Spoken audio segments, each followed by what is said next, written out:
I need to talk a little bit more about the colon because colon cancer is on the rise. We know about it, but I also want to talk a little more about ulcerative colitis and Crohn's disease. This is what the inside of a healthy colon looks like. This is what the inside of a colon with ulcerative colitis looks like. It's inflamed and it's bleeding. The whole reason I work in gut health is because I'm extremely passionate about it, and I feel like everyone has IBS and GI issues, but they never really understand why. And because I worked in pediatrics, where I worked with a lot of newly diagnosed inflammatory bowel disease patients, so ulcerative colitis and Crohn's disease. And now in my own practice, I still see patients. I recently worked with one patient that was recently diagnosed with colitis, and then another patient that got diagnosed with colitis in the beginning of us working together. And I can't imagine getting diagnosed with ulcerative colitis or Crohn's and not having someone help them with their diet, because I worked in the hospital and it honestly stressed me out how many patients I would just like hand them a pamphlet and we would talk really quickly and then I would never see them again.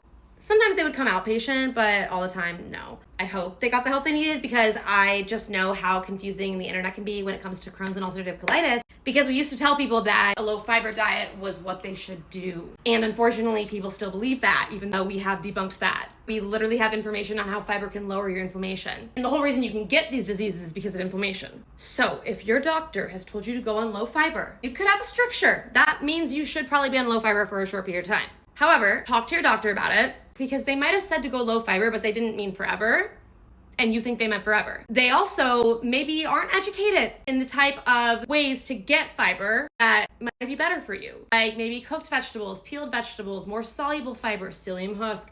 Maybe drinking your fiber would be really beneficial for you. What causes Crohn's and ulcerative colitis? Environmental triggers, genetics, your immune system is activated. A, B, C, okay, D, all the above. Why is your immune system activated? Why is that causing inflammation? How are we gonna help anyone if we literally just slap on a label like you have inflammation without even telling them exactly how they got it? Obviously, it's hard to know how someone got it, but like your immune system's activated, that can cause inflammation. What can cause your immune system to be activated? Certain environmental triggers, maybe mold, okay. What can help lower inflammation and improve your immune system? Fruits, vegetables, polyphenols, antioxidants, fiber. Fiber, literally we have information on how fiber can create things like butyrate, which can lower your inflammation. So it's kind of like, I just want people to get the help. So we're gonna talk about it more because colon cancer is obviously on the rise, and that's terrifying. And if you have ulcerative colitis, that can increase your risk of colon cancer. And I feel like everyone's just making jokes about how they have diarrhea, and I'm not here for it. We gotta talk about you gotta look at it also. Yeah, eat fiber. But if you need help with it, I would love to help you.